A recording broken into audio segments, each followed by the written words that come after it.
The street where I grew up in was full of people from all over the world. It was in good old Kensington, downtown Joburg, east side, where the neighbors were Italians and Greeks and Jewish people, and of course the Fords, the real English across the road, and even some Germans in the street at that stage. So you never had the idea that the world was made into countries where every country had their own language. And as I grew older, I had the opportunity of doing German at school.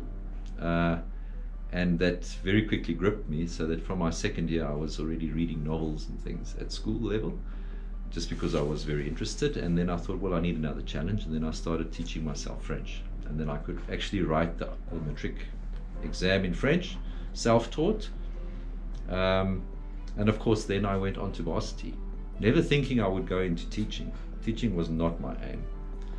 But being who I was at that stage, I got a bursary from the Department of Education, the then Transvaalse Onderwysdepartement. And being naive and young, you just accept what comes your way.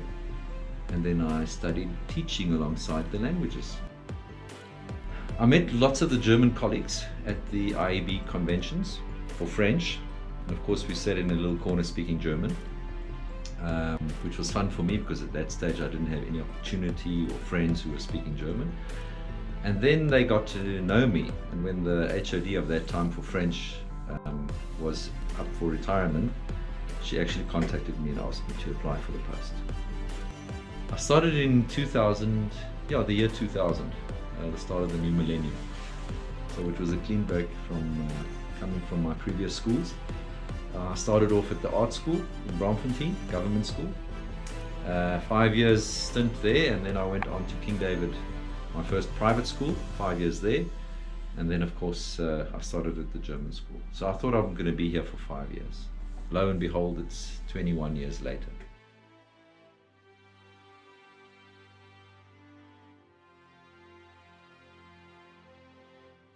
The DSJ has a very, very special place in our city, in Joburg. It is the oldest co-ed school, as we know, and it was something that was born out of that need of education.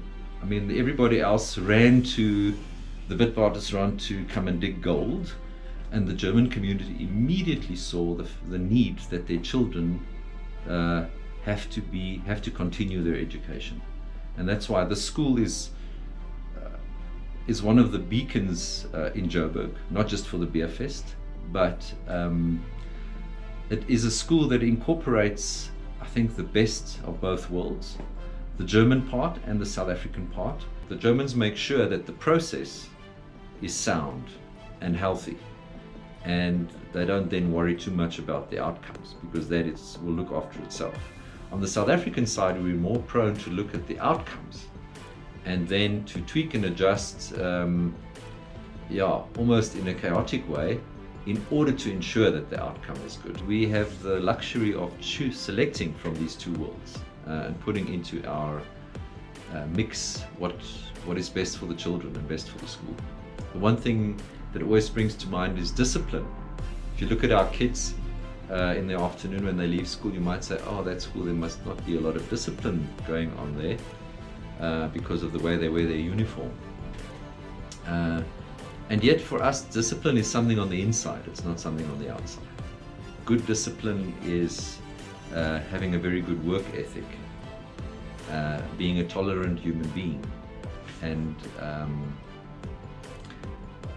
also just being friendly, and it's in the way that you treat yourself and other people and the world around you. So for me, coming to school, I don't need every child to jump up and greet me. I do greet every one of them when I pass them, and those who greet you back, you know they're doing it because they really want to, and that's, I think, fine by me. And if a child doesn't greet you, you can read in their reaction, maybe they're having a bad day, maybe they're a shy kind of person. But as I said previously, the DSJ allows you to be who you are and to develop from there.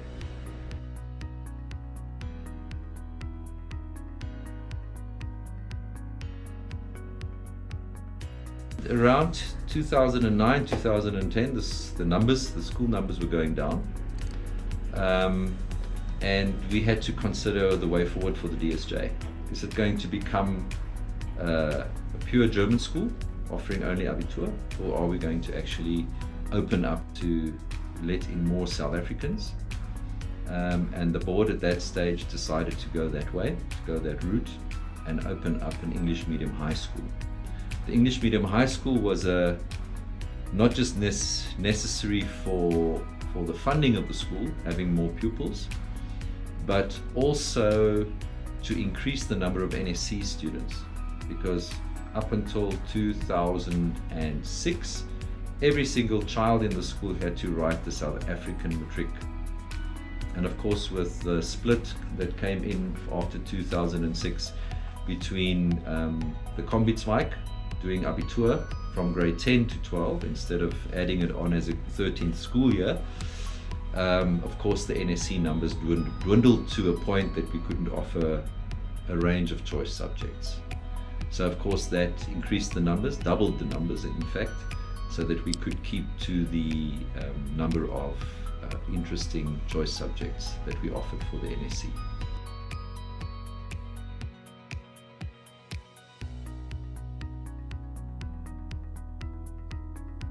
The best part about my job is the people, I must say.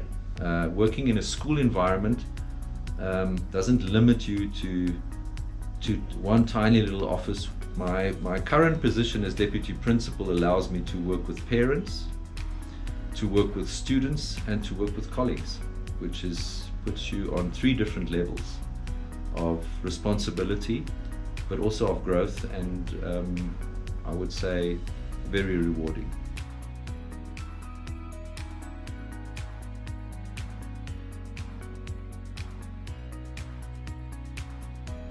One highlight would be the 125-year festival. I was the chairman of the planning committee at that stage. We went through our ups and downs in the planning phases, but eventually we had a very festive week involving the whole school community, from special days for the kids, project days, color festivals, and then culminating in our final fun day for the whole German community, school community, and then the big grand ball that we had at the end. I mean, it's been 20 years, 20 bazaars before lockdown struck. Just as many fashion shows, Bundesjugendspiele, Schwimmfests, those things that some people would say, oh no, I don't want to go to school today because I have to stand by the pool. To me, were always a great joy, because I think life at a school is not just what happens in the classroom. And knowing the kids outside of the classroom is just as rewarding as, helping them on the academic path.